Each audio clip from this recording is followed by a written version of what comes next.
A Southwest Florida hospital put on lockdown because a gunman was on the loose nearby. Thanks for joining us tonight. I'm Patrick Nolan. And I'm Amy Wegman. It started when a couple of young men walked into the ER with gunshot wounds. 4 New Corner's Michael Cadigan was the first reporter on the scene. He's live on the scene tonight with what neighbors saw. Michael?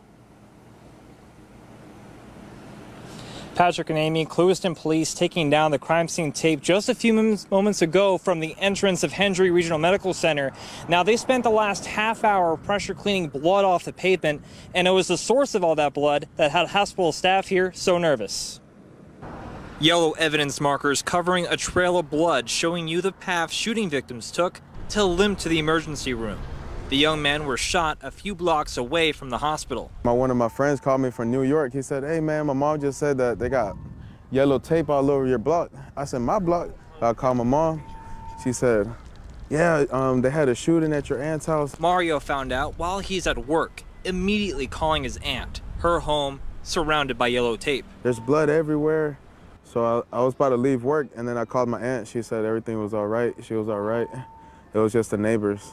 Somebody tried to rob her neighbors. Danielle Reyes finding out what happened to her family when she saw police officers swarming their street. Somebody ran up in the house with a pistol and a shotgun, and there was 3 people inside. One got shot, supposed to be in the ribs, and the other one got shot in the leg, but they're both in stable condition. Hendry Regional Medical Center wanted to make sure their patients and staff were safe. That's why investigators roped off emergency entrance, everyone trying to make sense of what was taking place. I don't think anybody knew exactly what was going on. The situation was very dynamic, very fluid, kind of, a limited amount of information coming in. As detectives were investigating this street and the hospital, the family did their own detective work, checking in on how their loved ones were doing. I hope that the boys pulled through, and I hope everything's okay. They find who did it. This is my life right here. Grew up on this block.